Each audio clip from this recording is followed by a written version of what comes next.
Hello, everyone, and welcome back to Mind Body Medicine for Chronic Pain. And we are celebrating a big day today. This podcast comes out on April 5th. April 6th is the 1-year birthday of this podcast. So happy 1 year to those who have been with me for the year, or even those who've just been here for part of the year. The Mind Body Medicine for Chronic Pain podcast is turning 1 right now. So here you are to be part of it.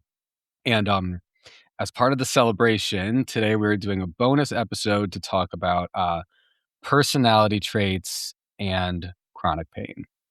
So hello. My name is Sean Hershey. I am a therapist, and I help people use emotional and psychological modalities to heal from chronic pain and chronic symptoms.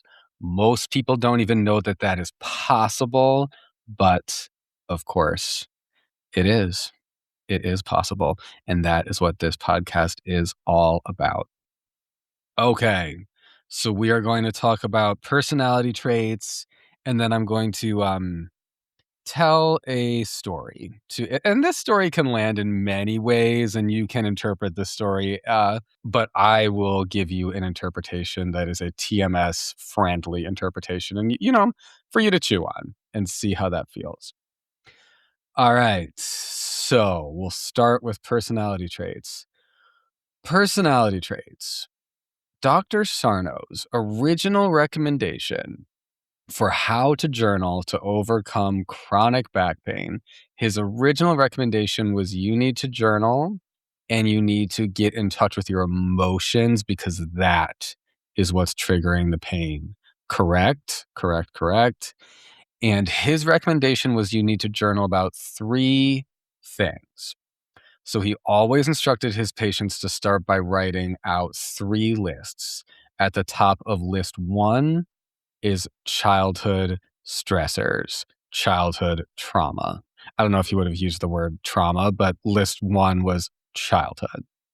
List 2 is current stressors, day-to-day stuff happening in your life, your job, your family, your partner, all your relationships, everybody you're close to, their name should be on that list. Current stressors. Because, relationships are complicated. Even if these are people you love and the relationship is positive, there's a shadow side always. And it's those complex emotions that create the chronic pain because when you're like, I love them, but whatever comes after the but is so likely to be repressed. It's so likely to be feared. It's so likely to be the part of yourself that, like, you're probably not allowing yourself to acknowledge. You're not allowing yourself to be. And so that's the stuff we have to acknowledge and have to feel into because it's there. It's there. All right. So list 1, childhood. List 2, current life stressors. And list 3. What is list 3? That is what we're talking about today. Personality traits. So list 3 is the most kind of confusing for most people, because, everybody knows um, what a childhood issue is, even if you're not fully aware of your childhood issues, and you're not fully feeling into them, you know what it is. You know what a childhood issue is. You know what a current life stressor is. But a personality trait that would make life harder for you. What is that? So I'm going to read to you some personality traits that are the common personality traits that lead people into the world of chronic pain and chronic symptoms.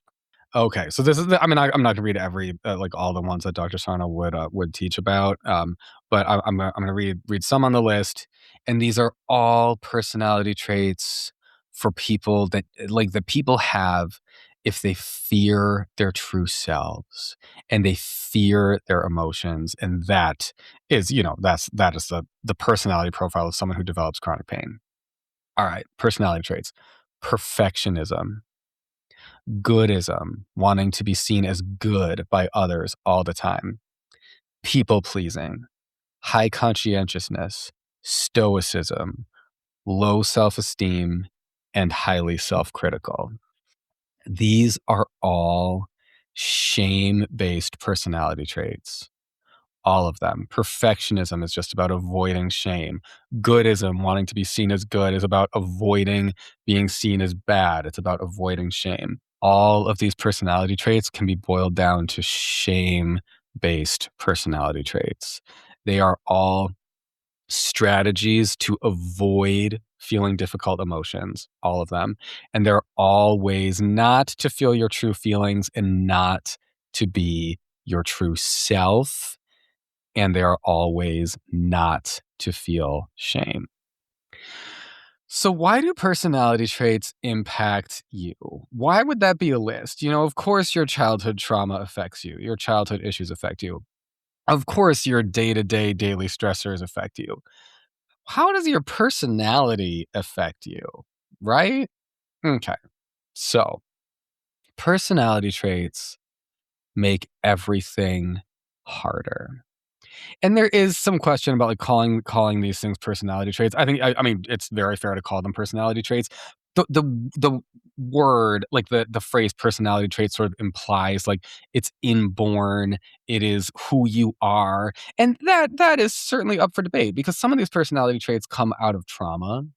Some of these personality traits are adaptations to a life where you're made to feel a lot of shame.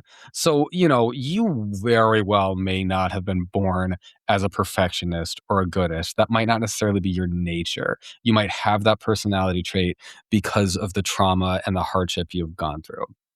Either way, wherever it comes from, you have this personality trait now. So we got to deal with it. And then believe me, I have like all these personality traits too. So I am with you in dealing with it. So, personality traits, the TMS personality traits, they make everything harder. They just make everything harder. Every issue that maybe for one person, say some kind of daily life stressor, like a difficult boss. Okay. That would be hard for anyone. If you're a perfectionist, if you're a goodist, if you try so hard to avoid feeling bad about yourself and to avoid feeling shame, and your boss is constantly getting you in a place where you're gonna be triggered into feeling shame, being someone who can't tolerate shame and being someone who really can't tolerate not seeming perfect and not seeming good, that is going to make that situation so much harder. The personality traits make every difficulty so much harder. The personality traits list is usually the shortest list when you're writing up the three lists, but it is a very important list. And so we're just going to take some time today, bonus episode, to just reflect on why is this so important, to get you inspired to take the personality traits seriously, to get you to I want to encourage you as I'm talking today to really think about like what are these for you? What are the personality traits for you that really make your life harder so that your healing can be more robust and you can include this personality trait analysis kind of holistically into your healing process? That's the point for today. And to get us to that, I am going to tell a story. So this is a great story, I think. I mean, like I said, you can interpret the story however it lands with you, but I'm going to give you a TMS related interpretation for you to chew on.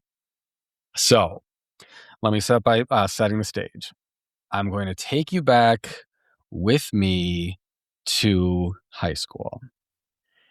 You are with me in a Catholic school, Cretin-Derham Hall, St. Paul, Minnesota. It is 2002 to 2006. I was class of '06. We were like, I mean, you know how high school is. Well, I don't know what kind of school you went to. At Cretin, your class year mattered a lot. I was '06. So Cretin-Derham Hall was a country club. It was a straight up country club. So okay, I want to like set the scene because like it's fun, and also this is a fun sort of birthday of the podcast. For those of you who've been listening to this season, I did an episode earlier this season with my friend Claire Brannigan, Doctor now Claire Brannigan, who I've known since high school, and we talked about Cretan, and it just really got me like in that like headspace. I was like, oh my god! So as a birthday, as a birthday present for the podcast, we're going back there again. So we are in a country club together. The uniforms, all the students. So it's a white or black shirt, the boys gray pants tucked in, brown or black belts, and brown or black shoes.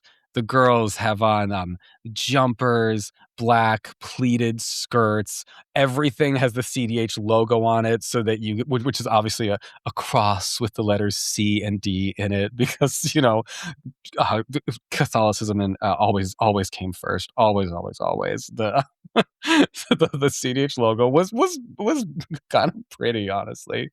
Um, Everybody's wearing it, a blaze on their chest, and the school is teeming with kids. I mean, Cretan was fucking packed. Okay, so you're here with me picturing this. There's about like 350 kids in each grade, over 1,300 kids in the whole school. It was packed. Like, passing time was crazy, loud, rowdy. The building was huge. It took up multiple blocks, but it was like still packed. Like the teachers were like doubled up in the classrooms. Most teachers had to like move around from classroom to classroom. Most like I don't know if any teachers really had their own classroom. Certainly most did not have like a classroom to themselves. It was like Airbnb for classrooms for the teachers. The building was packed. But it was nice. It was upscale. It was packed, but it was like a country club. The best single thing I can say to set the stage for you to come back to Cretan with me is to tell you this. Cretan Durham Hall boldly and proudly described itself in those years as a legacy school. The number one criteria for admission was not your grades in 7th grade. It was not your grades in 8th grade. It was not how well you did on the entrance test. The number one criteria for do you get to attend Cretan Durham Hall or not. And it was hard to get in. Like it really was. Certainly not everybody got into Cretan. That is for sure. The number one admission criteria was, do you have any family members who have graduated from Cretan High School or from Durham Hall? They were two separate schools that had merged in 1987. I have this history like memorized, drilled into my bones. The school was so like proud of itself. You know what I mean? Cretan High School was a school for boys. Durham Hall, a Catholic school for boys that was established in like the 1800s. Durham Hall was a Catholic school for girls that was established in the very early 1900s, turn of the century.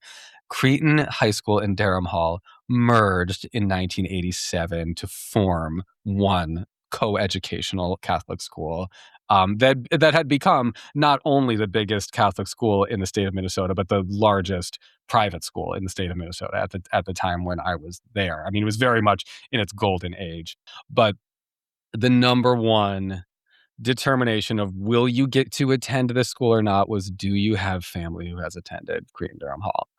And I I was the first one in my family to ever go there. So that which St. Paul's a small, everybody's aunts, uncles, parents, grandparents had not everybody's, of course, but many. I mean, it was very common for the whole family had been Cretan kids or Durham Hall girls. All through the hallways, this was something that was actually really nice. And there's something really nice about these traditions, even though they're toxic. And I doubt that Cretan really puts itself forward as a legacy school now, because first of all, I think that is appropriately much more frowned upon now. The racism behind a quote unquote legacy school, I think, is much more clear. I mean, it's always that is a racist practice in a white supremacist society. That's a hugely racist practice, a legacy school. But I think that's more obvious to more people now and more stigmatized and more frowned upon. Thankfully, that's a good thing. Um, I doubt Cretan advertises itself as a legacy school anymore. But the one thing that was really nice about that is that all through the hallways, there were pictures of the graduating classes. Like, they were really proud of the alums, and it was such a community. I mean, there were pictures of, like, the Durham Hall graduating class of 1904, the Durham Hall graduating class of 1905, all through, like, every decade, just like all and Cretan High School the same way. And of course, they didn't have every picture, like, some years, in that many generations, like some things go missing. They didn't have all the years, but so many, like, aunts, uncles, parents, grandparents, all these ancestors just, like, looking down on you while you were, a student in school. And of course, none of them were my family, but, like, most people could go and be like, "Oh, this is the hallway. This is the hallway where my mom is. Look. Oh, there we go. Durham Hall, class of 1975. There's my mom. Cute, right?" So many people had that. And if you're ever in St. Paul and you somehow find your way inside Cretan Durham Hall, now there is a picture of me that will probably always be there as long as that school is there. Class of 2006, Sean Hershey. Just, go over to the H's and you will find there is my little headshot from senior year, and I'll always be there along with everybody else, which I guess toxic as that is, it's also like, wow, there's something cute about that. So, wow. Setting the stage for the story. Okay. So, here's the story. Here we are. Here we are. Every We had trimesters just because, sometimes you have trimesters rather than like quarters or semesters like a normal place would. We had trimesters. Every trimester, you had to take, of course, a religion class. And one of the electives, which was in the religion department, I'm telling you, this is probably the best class I took maybe in my life, but certainly that I took in high school. It was a religion elective called Living with Loss. This was definitely for, like, people who were, like, bound to be, like, therapists and, like, work in mental health. This class was, taught by a teacher. I'm not gonna give the actual names of these people, but Mrs. E, we will say. That's her name. Mrs. E was a religion teacher, and she taught Living with Loss.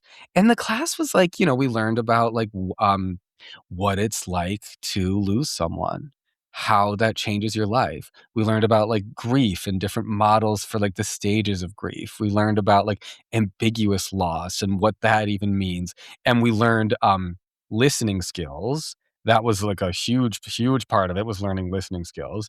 And the best part was that every week we had a new guest speaker. Sometimes we would have 2 guest speakers in 1 week, and the guest speaker was always another teacher and sometimes another student who had dealt with, like a loss, sometimes a major loss.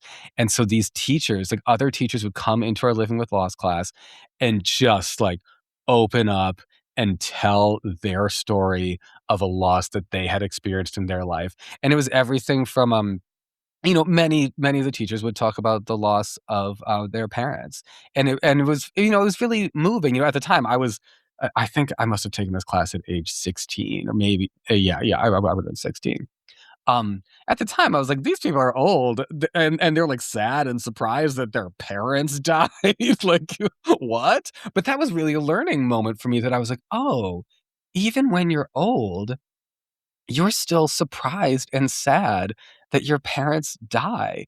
And we got to get let into the lives of all these different teachers, miscarriages, um, a woman who had lost her baby. And this had been my freshman year. This teacher had been pregnant, and unfortunately, she lost the baby in childbirth, and she went into labor, like, during the school day. So, like, everybody was in on it. It was like, "Oh my god, Mrs. H is having her baby."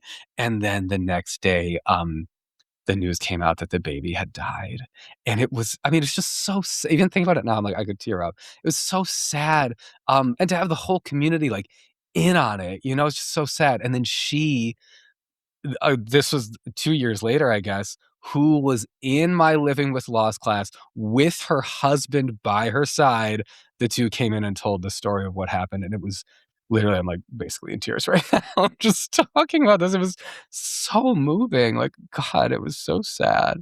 I mean, truly, this, it was a beautiful experience, like, being let in like that at such a young age into, people's lives was just it was so beautiful. Um, one one of my friends, her mom had died. She was a year older than me, and she was one of the guest speakers one time. The worst by far for me, the one that was the most intense, one teacher, Mrs. R, she came in to talk to us about the loss of her family, but her family was still alive, but they had been physically abusive to her and all of her siblings, and she, in adulthood, had let her children stay with the parents and was, the parents like babysitting them. And because the parents, had changed and grown and whatever, blah, blah. And the parents physically abused the kids. And so she was like, this teacher, Mrs. R, she was like, I drew the line there and I no longer speak to them. And my parents are not allowed to see my children, and my children are not allowed to see my parents. And she came in to talk to us about like the loss of her family. And that was such a bleak one, like, damn. And it was like, of course, it was a small community. I mean, it was not a small community, it was a tight-knit community. So I knew her kids, it was like, "Oh, shit, like, this is nuts." Like, the kids went to the school, and, they of course, it was a whole toxic. Some of the siblings were on the parents' side, and some of the siblings were sort of on her side, big Irish Catholic family. Some of the kids were sort of on her side, but not really. And so this teacher was really quite alone in this decision to like leave the family. And that, I mean, that was what a story. Like now that I'm a social worker, I know how normal those kinds of things are, but at the time I was like, that's crazy. So every week we would have a new guest speaker. And like I said, one of the main things that we learned in this class was listening skills. So there was a day. I'm like, this story is so long, and I'm setting up so much background, which hopefully is fun. I find it fun to do this, and I don't know. I find it fun to listen to podcasts where like people like really bring you in. If you're the type of person who's like, I am here for the 1, 2, and 3 of how to heal from chronic pain, I'm just going to tell you this episode is not for you. like we're doing a lot of backstory and just like a lot of like fun keying today. So like this episode is not for you if that's your mindset. That mindset is welcome here. That mindset is totally welcome here, and there are episodes for you. This is not that. If you're somebody who's like, I'm here for the fun and games, and I'm here because like, and one of the things that I love about this podcast is that I provide like, hopefully enough of myself to help you feel like you're not on this journey alone. Like there are other people who are doing this, and I've had so many guests on the podcast who are with us, and you have me. Like, hopefully, for those of you who enjoy this helps you realize like you're not alone on this journey. But okay, just a little sidebar to excuse myself for like making this story super long and not actually super relevant. Nothing yet has been that relevant to chronic pain. We're getting there. We're getting there. We're getting there. So, one of the main things we learned about in living with loss was listening skills. And there came a time where it was time to start practicing listening skills. And so, Mrs. E gets us all set up with a partner. And we have learned, like, I mean, I don't remember, but we learned like different listening skills. And she's like, now it is time to actually practice the listening skills. So here we are. Student A, you sit and you listen and you practice the listening skills. And, you're the only things that you're supposed to say are listening. Like you're reflecting, you're asking questions, you're taking the person deeper. You're not talking about yourself. You're just listening, which, we learned listening skills. Sometimes that involves talking. So, you practice your listening skills. That's person A. Person B, your job is to talk. And this was clearly Mrs. E was a good teacher, which we will get into. And I am literally still thinking about a lesson that she taught me when I was age 16. I am now 37, and I am still thinking about this lesson to this day, and I am passing it on to you. So Mrs. E was a good fucking religion teacher, I'll say that. And this was certainly not one of her finest moments. Was that she had clearly not really thought about student B, which was the role of like you talk, because then she was like, she's like, all right, go. And everyone who was student B was kind of like, wait, what are we supposed to talk about? And she's like, like talk about like a problem in your life, or talk about some issue you have. Okay, go. And then people were like, wait, what do you mean a problem in my life? What do you mean an issue? And Mrs. E is like, just like person, student A has to practice listening. So like you, student B, like you have to talk. Like you have to talk about something. Like go. And it starts going downhill because some people are like, they start sort of talking about, whatever they might have been talking about. And others are like, wait, raising their hands like, Mrs. E, I don't want to talk about problems in my life. Like, I don't know this person. I don't feel comfortable doing this. Like, what do you mean talk about a problem in my life? Like, this is weird. I don't feel good about this. This is messed up. I don't like this. And which is great, people had great boundaries. I didn't have great boundaries. I would have just done it. Like I would not have fought back. I think if I'm remembering correctly, I was a student A anyway, so I didn't have to tell a story. But if I had to, I would have just, I probably just would have done it because I had bad boundaries at that time. Um, and some of these kids had good boundaries, and so they were fighting back, and they're like, "This is uncomfortable."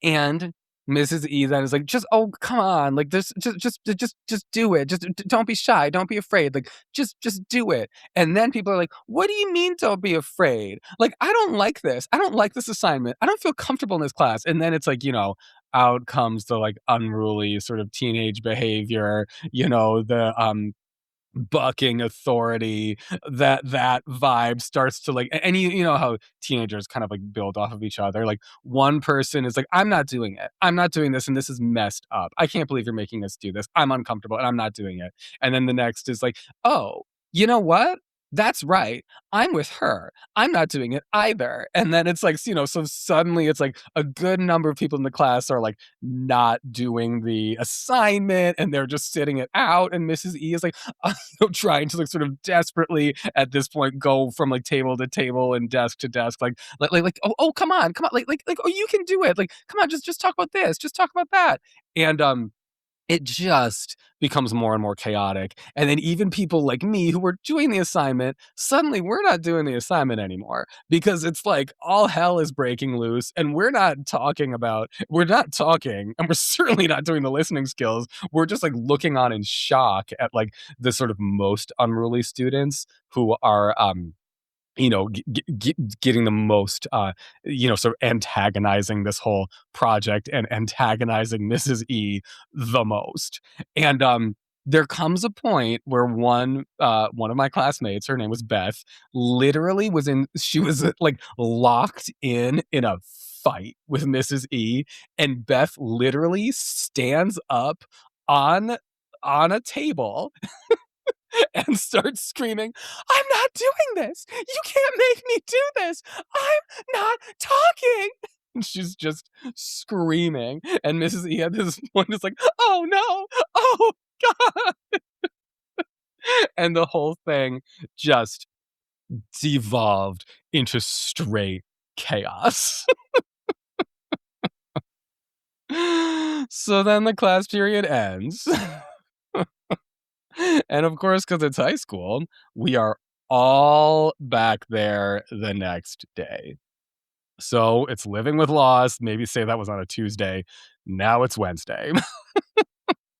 And we are all back in the room, and Mrs. E is there. And this is why she was such, even though that was a disaster, this is why she is such a good teacher. And let me just say, now, I've been as a therapist, I've been in a lot of therapy trainings. There is actually such an easy solution to this problem, which is I did I mean, I've done this kind of thing in so many therapy trainings. I remember most specifically, I'm trained in EMDR, which is it stands for eye movement desensitization and reprocessing. When I did that training, I remember so clearly the trainer, he had us practice EMDR on each other, the other participants in the training. And what they did at the beginning was, like, every memory you would come up with, you ask the client to start an EMDR session, "What issue or memory would you like to work on today?" And the client states whatever issue or memory, and then you go with that. What the trainer had us do is, like, start as the as the client in the situation, pick a memory or issue that what we had a SUD scale, SUDS, subjective units of distress. And he was like, "What we're working with EMDR, we're working with, how disturbing is this memory or issue on a scale from 0 to 10? We wanna work with some of the 10s. Like, we're working in the 5, 6, 7, 8, 9, 10 range. In this practice, I'm gonna encourage you to pick something that's like maybe a 3, maybe a 4, something that's not a 0, like something that, like, we can actually do some work with, but I don't want you to be doing something that's a 10 because that's gonna be disturbing to you. It's gonna be a lot for your partner to handle while they're just trying to, like, get trained in this and get some practice and, like, how to, like, just go through the basics. Pick something that is low on the SUD scale. Had Mrs. E had that, if we had done that, that would have literally solved the problem. So there actually was a fix for this. But that said, she, I don't know, didn't do that, didn't have that tool in the toolkit. But she was an excellent teacher because the next day we're back in the classroom. She sat us all down and was like, "All right, I want to talk about what happened yesterday." Which is already just so, like, what a good, rupture and repair. That's a big part of relational therapy, rupture and repair, and she did this so well, and Mrs. E sat us all down. She was sitting in her desk at the front. We were all sitting around in our desks around in a, like, half circle is how the classroom is set up, um, and she was like, "I wanna talk about this. I wanna talk about that." Um, and I respect you for not wanting to talk about personal issues. And I realize that I have to let go and the assignment won't go the way that I planned it to. If you're not comfortable doing it this way, we're not gonna do it that way, and I'm gonna have to think of some other way for us to practice listening skills because this is not gonna work. And then, this was the best part, she was like, "I want you all to reflect on what that was like for you, and I want you." I forget exactly how she said this, but she was like, "I want you to know it was really hard for me. I am a human being too, and just how you had all of these experiences where you didn't wanna share your emotions, that class period yesterday was actually really hard also for me, and I want you to know that. And I want you to guess, what was the hardest part for me?" Oh, this is the story. Like, for those of you who are sticking around, this is the story. We're getting to the climax. She had us guess what was the hardest part for me. And as a 16-year-old, I was like, "Oh, what was the hardest part for her? That is a good question." And, the other kids, clearly wheels in their heads are turning, um, and so people are raising their hands and they're like, um, "It was the part when, like, the first person said that they didn't wanna do it and you didn't know how to respond. That was probably the hardest part." And she's like, "That was hard, but that was not the hardest part." And then someone else is like, it was the part where suddenly, like, there were multiple people who didn't want to do it. And you really, you realized it was going to be a big problem. And that was the worst part. And she was like, no, that wasn't even the worst part. And someone, of course, was like, it was the part where Beth was up on the table screaming at you, and you had nothing to say in return. And Mrs. E was like, no, that was bad, but it was not the worst part. And then someone's like, oh, it's when the class was over and you realized that, like, we didn't even do it and that you had failed. And she was like, no. Mrs. E was like, that was hard. That was bad, but it was not the worst part. No one guessed the worst part. And I was really racking my brain. I was like, wait, it's not the part where Beth was on the table? That was so obviously the worst part. But it wasn't the worst part.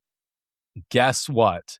No one, not a single 16-year-old, maybe some of the kids were 17 and 15, we were all teenagers. Not a single child guessed what was the worst part, so Mrs. E had to tell us. And I still remember this to this day, and I'm passing this on to you. What did I say at the very beginning when I was setting up the story for what Creighton Durham Hall was like? This school was packed. There were people everywhere. You couldn't get a moment to yourself. It was packed. And the teachers doubled up classrooms.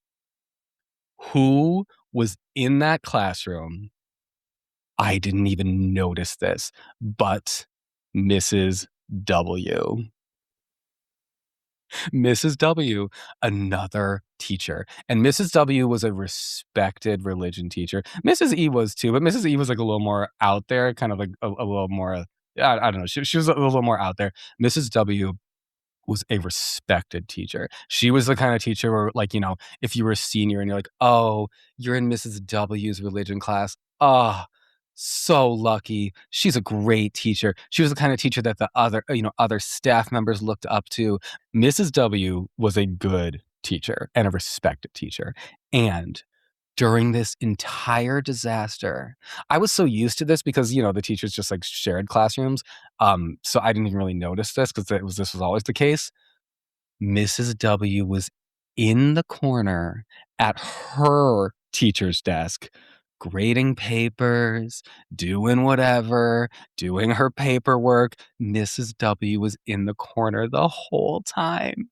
And Mrs. E, when she said to us, the worst part was that Mrs. W was in the corner the whole time.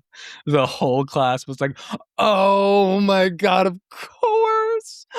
Of course. And it really, I mean, even just thinking about it now, like, it made me have so much empathy for Mrs. E. It was like, oh, not only was that whole thing awful, there was another adult and a respected teacher who watched your class totally fall into chaos and watched this lesson completely fall apart and watched listening skills, which had been like a major theme in our class, watched like sort of our final hurrah with listening skills turn into a disaster. Like, she watched an epic, monumental failure, and you had to go through someone seeing.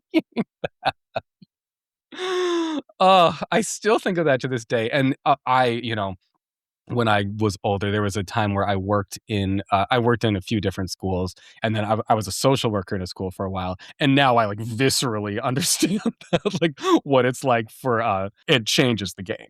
It definitely changes the game. Why am I telling this story? Having Mrs. W in the corner is what it's like to have a TMS personality. Bad things may happen in life. Your proverbial classroom may fall apart. Your life may fall apart. Your proverbial, Beth student may be on the table screaming at you, and you're embarrassed and humiliated and don't know what to do with that.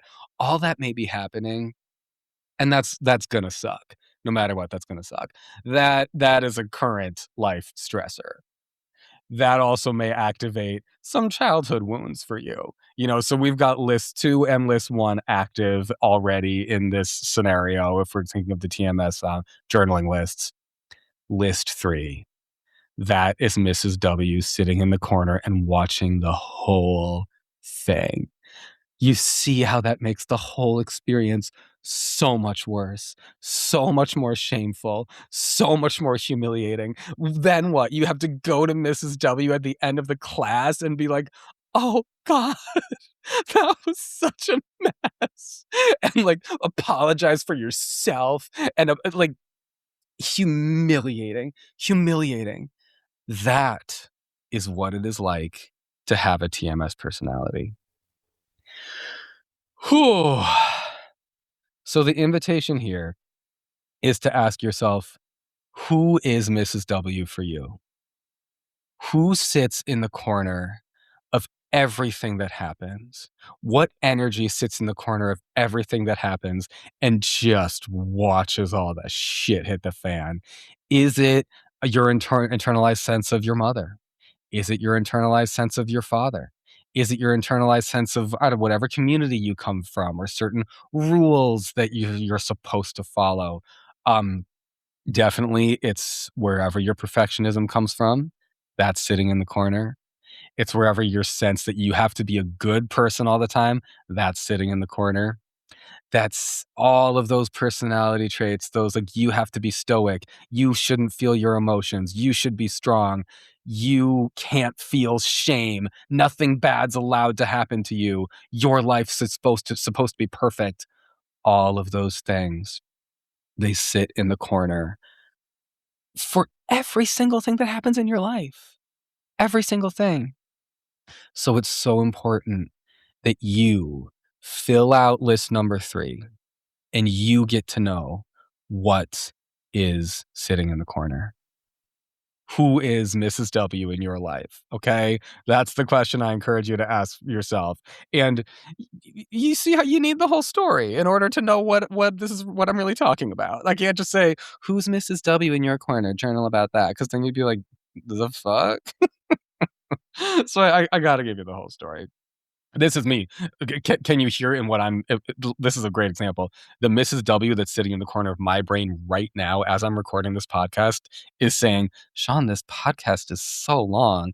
There are so many elements of that story that were not about chronic pain and not really relevant to your audience. That's the Mrs. W in my corner right now. So step 1 is just know the voices and the people that sit in the corner that make you feel bad and make you feel ashamed. Because not only, one of the best things that Mrs. E taught as part of this lesson, not only was it bad that the lesson fell apart, not only was it bad that the kids weren't cooperating, not only was it bad that she was making the kids feel bad and feel like their boundaries were crossed, not only was it bad that Beth was on the table screaming at her, the worst part was list number 3, that there's somebody watching and judging.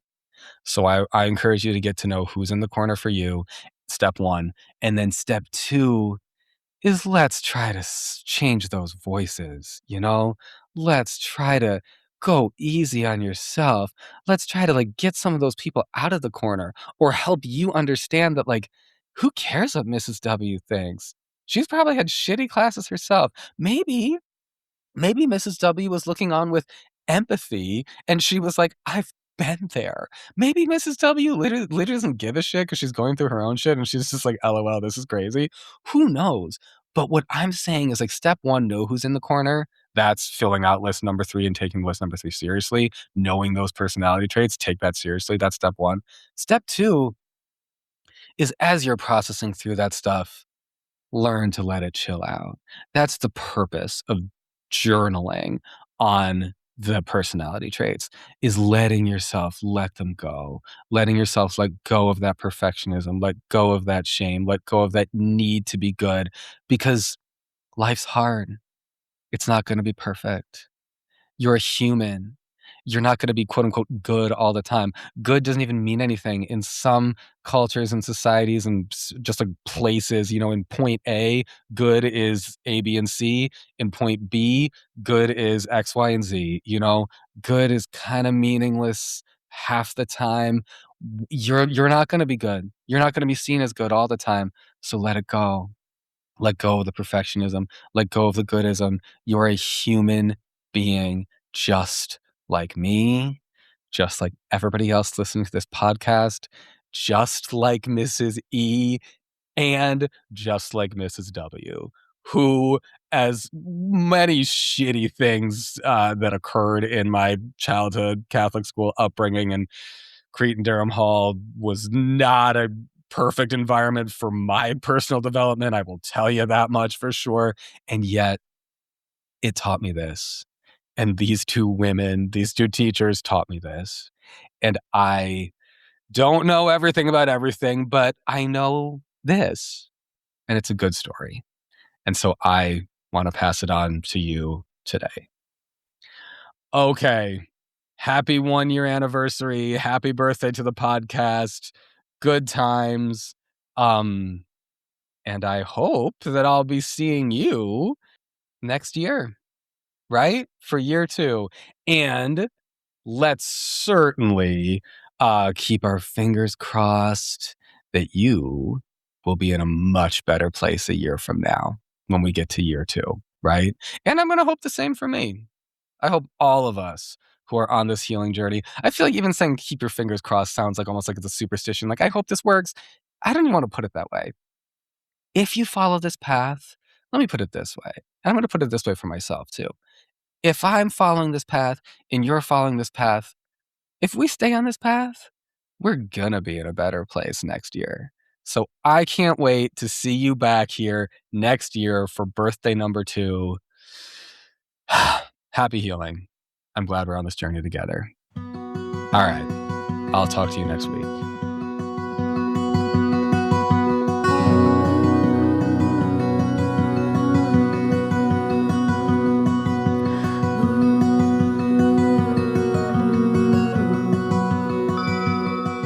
If you're looking for a therapist, you found one.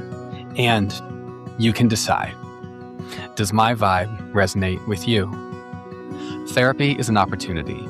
Therapy is an opportunity to tune into you, to learn to feel more comfortable being yourself, to feel more comfortable with your emotions, and to feel more comfortable existing in the world in your body. Do you have difficulties in your life? Maybe it's chronic pain, maybe it's something else. Maybe you want to become a person who likes yourself. Do you want a therapist to help you? And would you like me to get to know you and to help you? That is actually an option. You can find me at SeanHershey.com or MindBodyMedicineForChronicPain.com. Both go to the same place, and if you're looking for me, I'd welcome a message from you. SeanHershey.com, MindBodyMedicineForChronicPain.com, and you can request a free consultation.